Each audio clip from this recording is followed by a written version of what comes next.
you haven't heard of Project 2025, this is going to be something to keep an eye on. I just came across this information last night, but wanted to give a quick update on what I found, as this information has a direct bearing on Bible prophecy and the enforcement of Sunday legislation as the mark of the beast. If you aren't familiar with why the mark of the beast ties into Sunday legislation, I would recommend watching our 3-part documentary series, Unmasking the Mark, which goes into a lot more detail showing how the Bible itself reveals what the mark of the beast is and why. You can find a link for this series in the description below, or go to unmaskingthemark.com. So let's talk about Project 2025.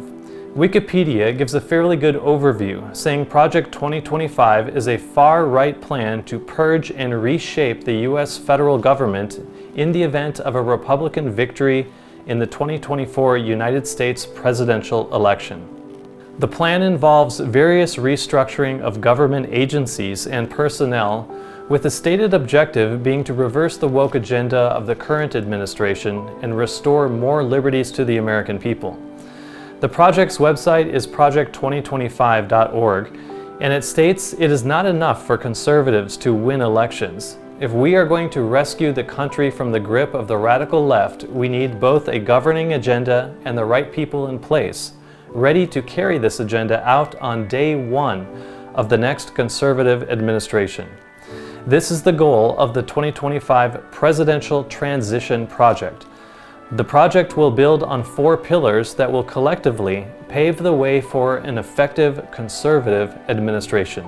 Here is MSNBC's report on Project 2025. Crackpots, insurrectionists, and weekend terrorists are laying the groundwork to turn our government into a Trumpist nightmare if the former president somehow manages to get back into the White House in 2024. The AP reports on the plan laid out by a Project 2025, a government in waiting for Trump's return. Quote, the idea is to have the civic infrastructure in place on day one to commandeer, reshape, and do away with what Republicans deride as the deep state, firing as many as 50,000 federal workers. The goal is to oust employees they believe are standing in the way of the president's agenda and replacing them with like-minded individuals. That should sound familiar since it's directly linked to Donald Trump's authoritarian plans overall. The New York Times reported in July that Trump and his associates have a broader goal: to alter the balance of power by increasing the president's authority over every part of the federal government that now operates by either law or tradition, with any measure of independence from political interference by the White House. Numerous former Trump officials are involved with Project 2025, and look, it's not some shadowy behind-the-scenes effort. It's been open about its plans to gut worker protections and dismantle environmental protections. It includes their plans to make pushing right-wing Christianity the federal government's job. It's all in there in the nearly 1,000-page playbook calling on the next president to maintain a, quote, biblically based social science reinforced definition of marriage and family.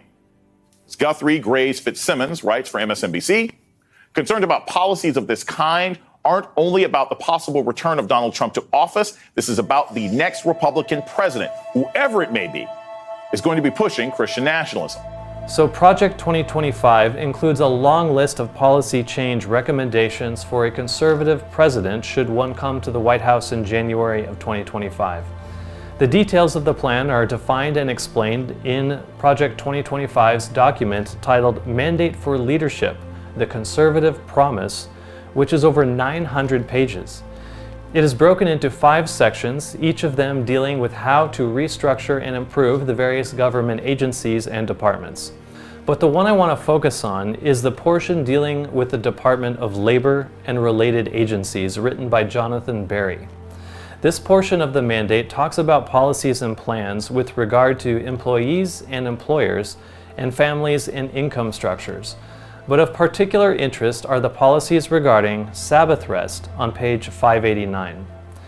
Now remember, of course, when they use the word Sabbath, they are referring to Sunday, and you will see they define it as such in this document.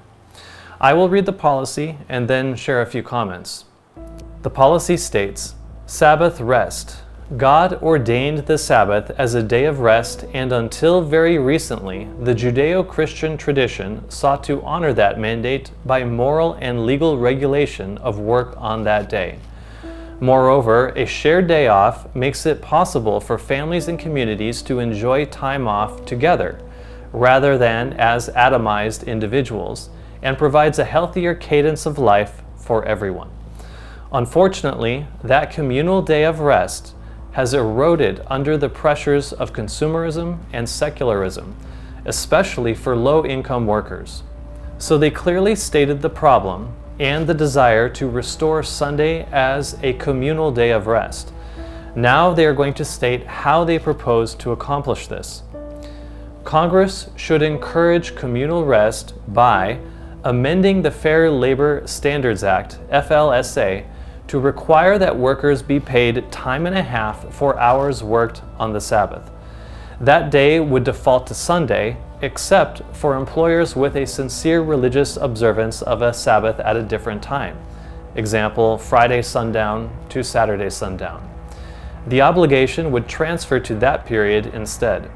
Houses of worship, to the limited extent they may have FLSA-covered employees, and employers legally required to operate around the clock, such as hospitals and first responders, would be exempt, as would workers otherwise exempt from overtime.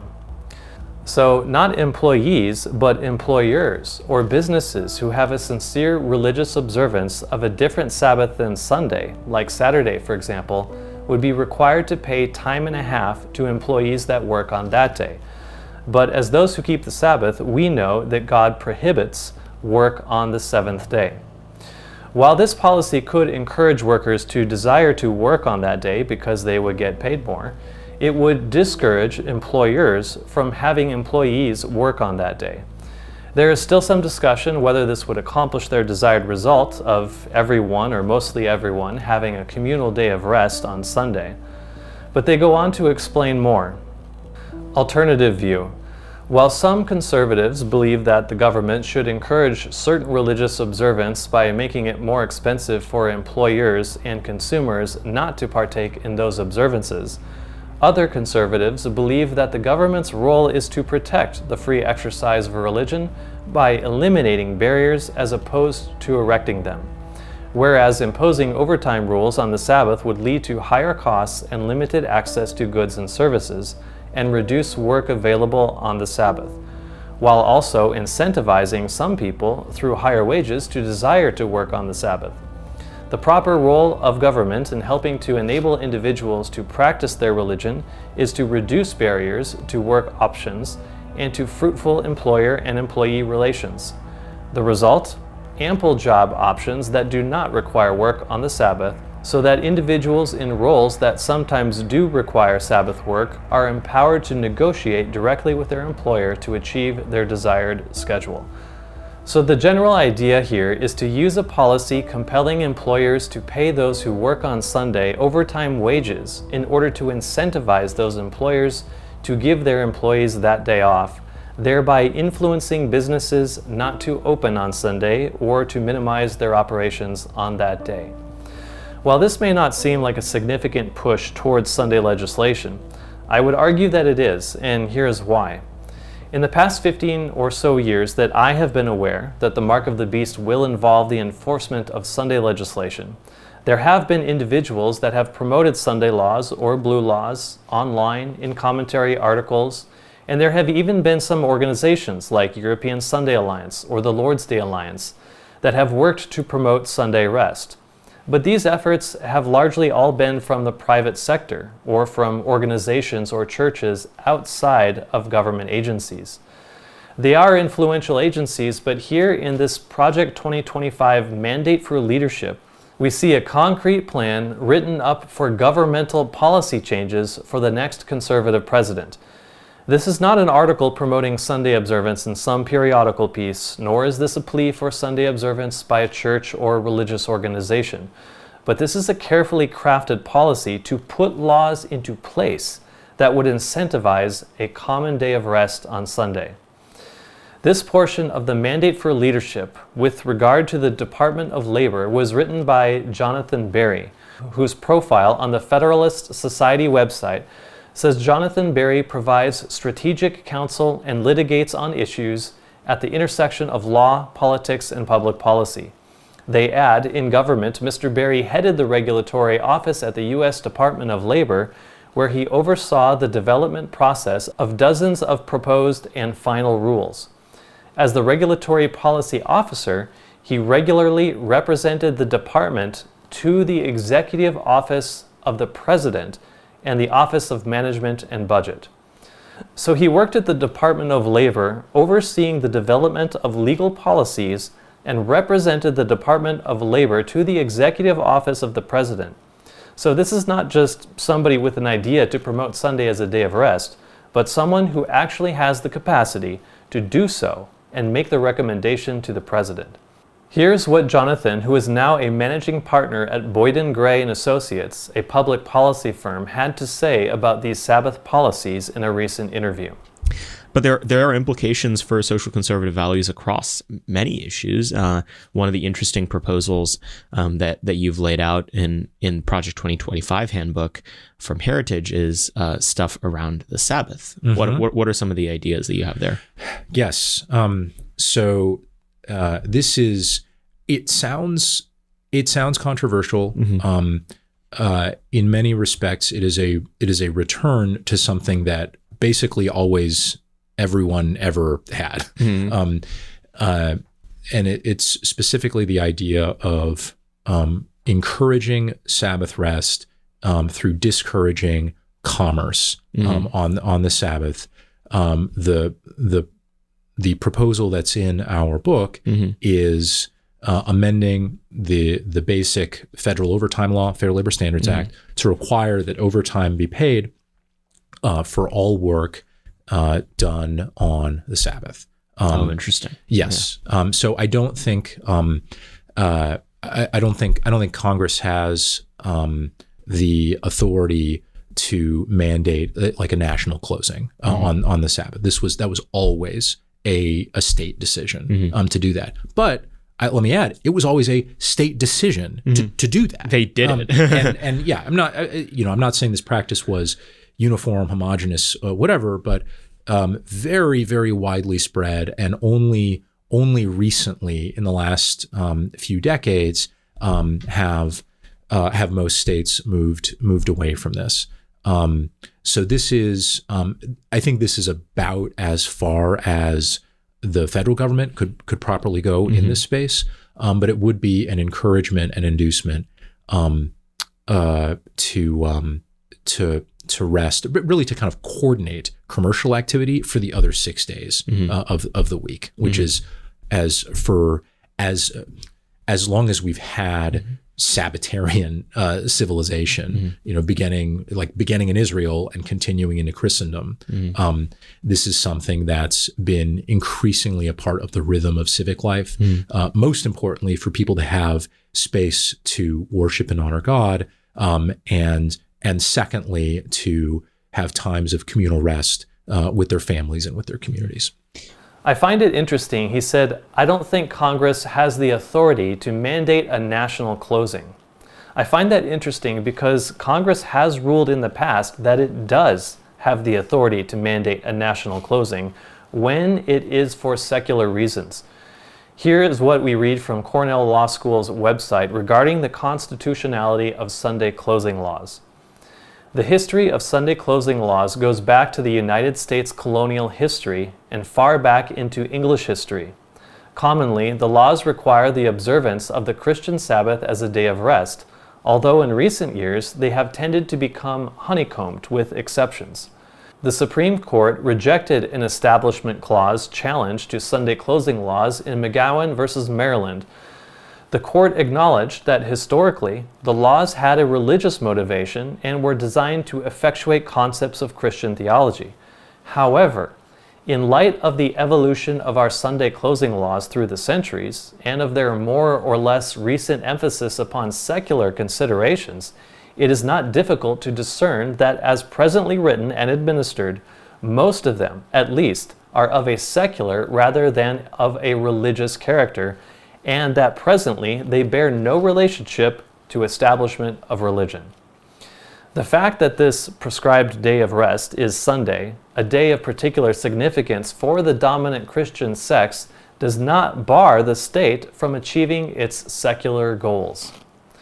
So, in fact, Congress has ruled in the past that the enforcement of Sunday laws are constitutional when they are enacted for secular purposes, not realizing, of course, that by so doing, Satan will be gathering the entire world under his banner, which is the day he claims to be a day of reverence and worship to him, in the place of God's seventh-day Sabbath, which God has claimed to be a sign of allegiance to him, saying, "And hallow my Sabbaths, and they shall be a sign between me and you, that ye may know that I am the Lord your God." It is not without significance that these policies concerning overtime pay for workers on Sunday comes from the Department of Labor, as the civil institution driving Sunday laws in the past also came from the labor unions. In 1888, in the 50th Congress, Senator Blair proposed a Sunday rest bill. At that time, a periodical, the American Sentinel, had published the following concerning this bill. 5 million signatures to a petition to Congress for laws promoting a better observance of Sunday have now been obtained.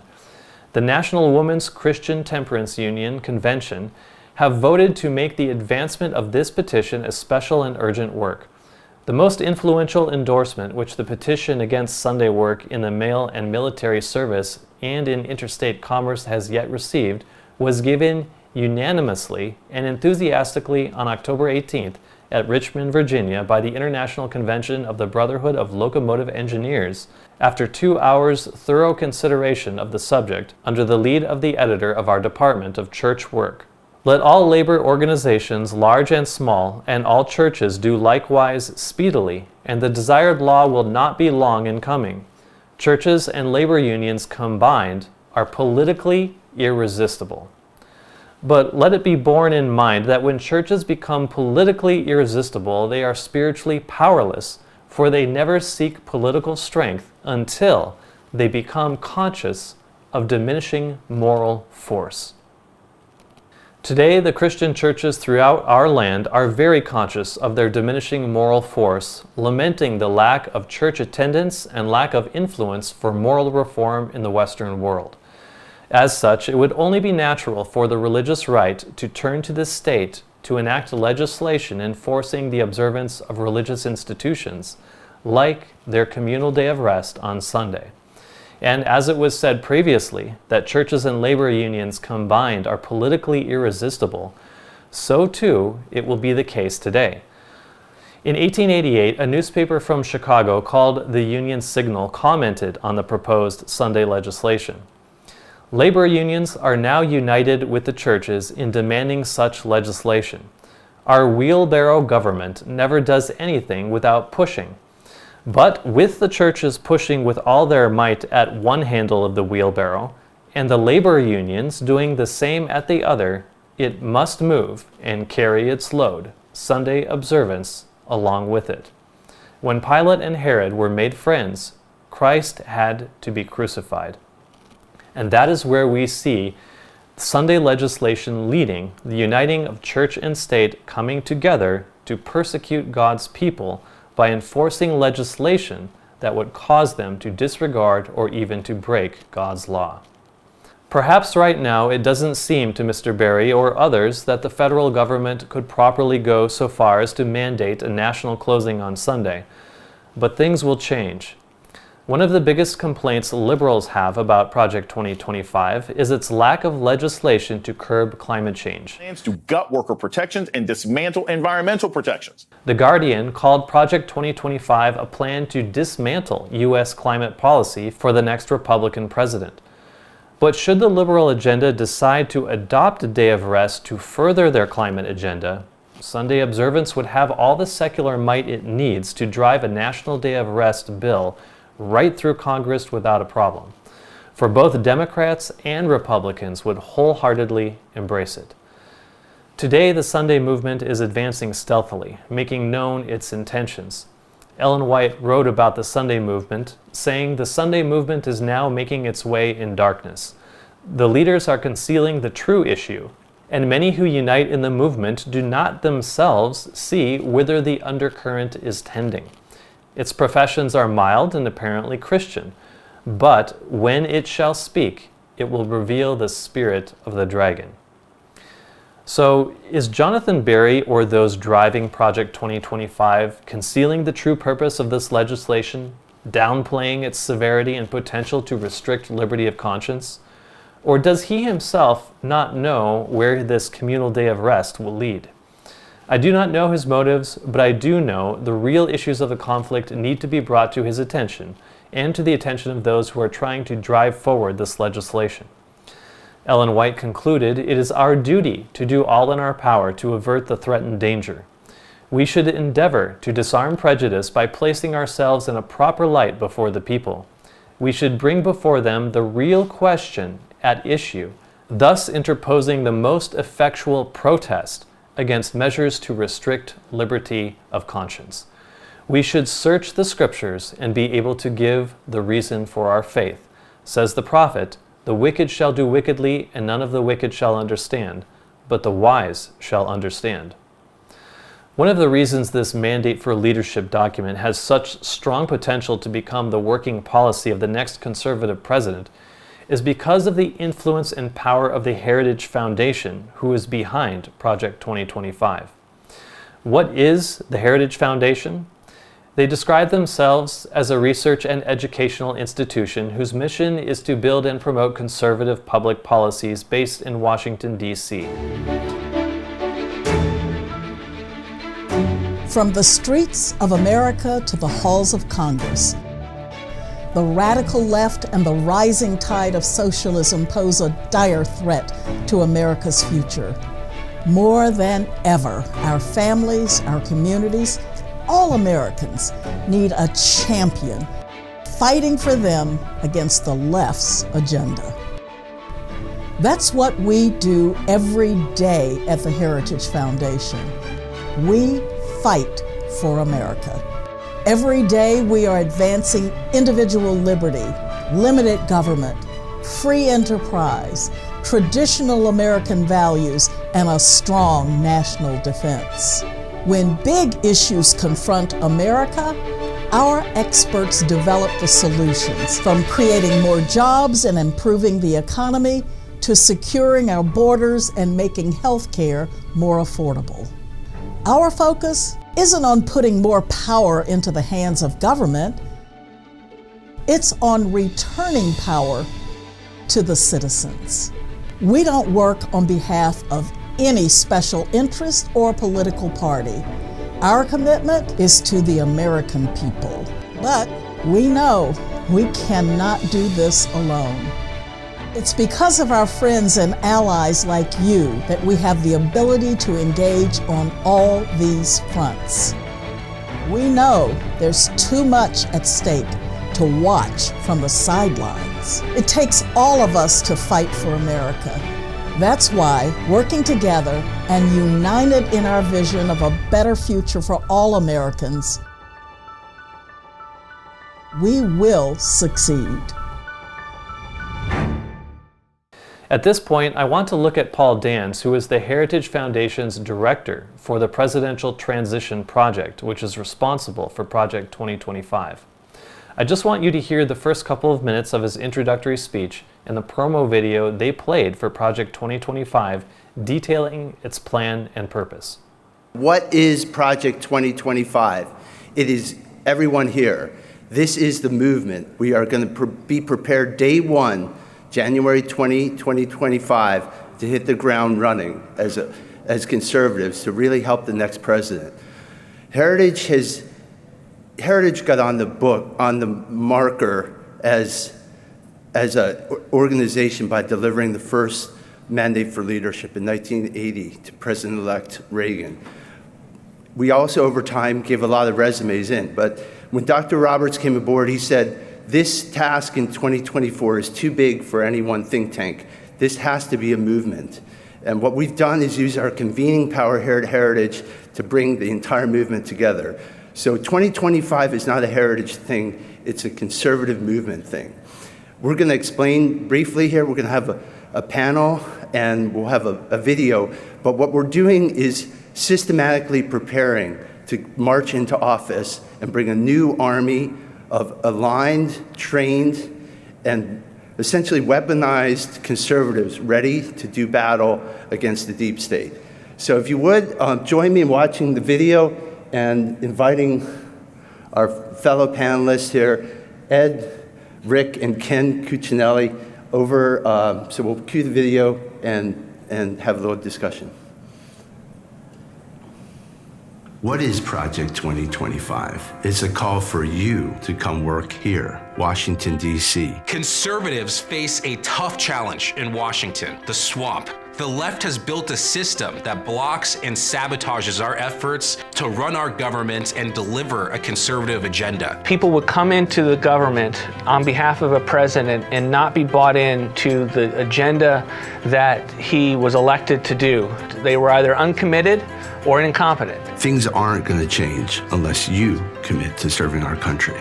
We want to make sure that the plans that are in place have been vetted so that the person knows not only what argument and excuses come in their way, but what the answer is, and have the trust of a movement-wide effort led by the Heritage Foundation to make sure that they know that it's credible and it's conservative. This time, we have a secret weapon. This time, we have Project 2025. By learning from the experience of former conservative appointees, we can overcome common obstacles and get things done. The reason I got involved is because I wanted to be part of a movement-led effort, and Heritage Foundation has used their influence to be able to convene the movement. We can be ready to hit the ground running on day one of the next administration. In the wise words of Morton Blackwell, you owe it to your philosophy to study how to win. Project 2025 will ensure a conservative agenda is ready to roll on day number one. Make sure that we, as conservatives, are prepared to hit the ground running January 20th, 2025.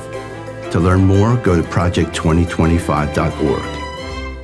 Their plan then is to dramatically reform the government in the first 180 days, or 6 months of the new president's term. While the Heritage Foundation is organizing the effort, they are not working alone.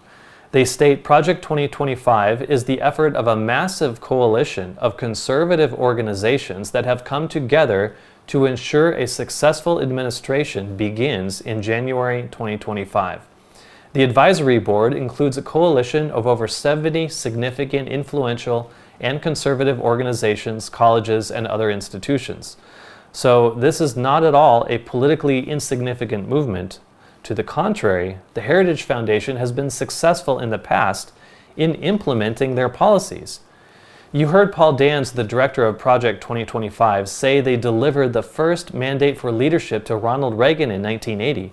But Reagan also adopted many of the policies crafted by the Heritage Foundation for his administration. Wikipedia states the Heritage Foundation, sometimes referred to simply as Heritage, is an activist American conservative think tank based in Washington, D.C. It took a leading role in the conservative movement during the presidency of Ronald Reagan, whose policies were taken from Heritage Foundation studies, including its mandate for leadership. In 1998, Slate magazine, a news commentary publication, wrote, "By all measures, Heritage has much to celebrate. From across the political spectrum, opinion appears to be unanimous that the organization has been singularly effective in accomplishing its mission of dragging American politics to the right. Since the 1980 release of its Mandate for Leadership, a detailed program for the incoming Reagan administration that the Reagan administration actually took seriously, Heritage has played a central role in setting not only the broad conservative agenda, but also the details of legislation." It's crystal clear the Heritage Foundation does have a monumental influence and even a history of having their policies adopted by the president, as did Reagan in 1980. And that is why I think Project 2025 and this movement is worth mentioning and taking seriously. But things get even more interesting. The news outlet Politico had a bit more to say about the role of the Heritage Foundation's mandate for leadership in 1980.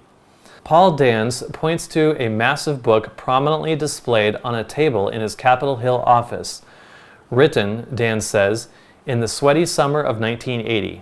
Yellowing and torn at the edges, it is a 1,091-page manifesto of conservative governance titled A Mandate for Leadership.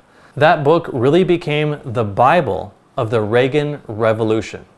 That's kind of what we're working from, says Dans, a tall MIT-educated lawyer who is leading a team of former Trump officials preparing a new America First agenda for the next Republican president, whether it's former President Donald Trump or not. If you watched the first Republican presidential debate this week, there's no doubt you took note of the young, brash candidate with a big smile at the center of the stage, 38-year-old Vivek Ramaswamy. Vivek Ramaswamy, who is a young Republican presidential candidate, told the press about the revolution he wants to lead in America.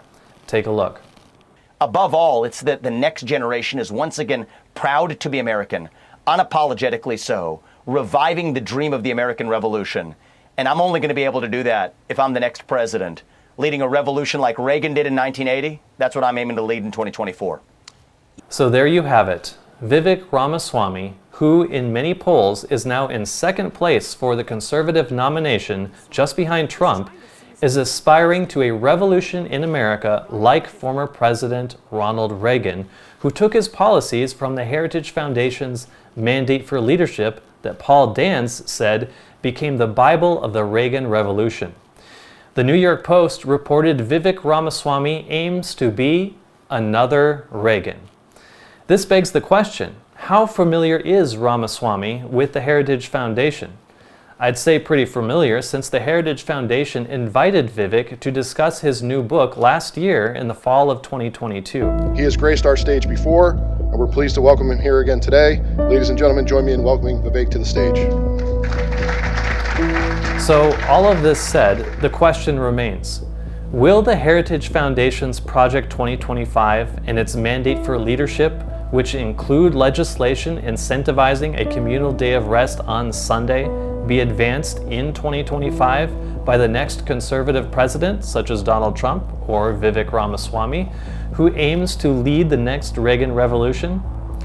I don't know, and time will tell. I'm not making any predictions, but what I am saying is that certainly Project 2025 and this Mandate for Leadership is something to keep an eye on. What we do know for certain is that prophecies in the Bible foretell that in America, a Christian movement would arise to power and influence the state to enforce Sunday rest as a sign of allegiance to earthly powers in opposition to the law of God, and that this point of controversy will fall on the issue of the fourth commandment, which plainly states, "The seventh day is the Sabbath of the Lord thy God." The prophecy states, "And the dragon was wroth with the woman, and went to make war with the remnant of her seed, which keep the commandments of God, and have the testimony of Jesus Christ." We do know that policies to incentivize a communal day of rest will eventually increase in severity, eventually turning into laws prohibiting those who don't observe the day from being able to buy or sell, and ultimately a law putting those who refuse to honor the day of the sun to death. And he had power to give life unto the image of the beast, which is apostate Protestantism, or what today is called Christian nationalism, that unites with the state government, that the image of the beast should both speak and cause that as many as would not worship the image of the beast should be killed. This last war between Christ and Satan is often referred to as the Great Controversy.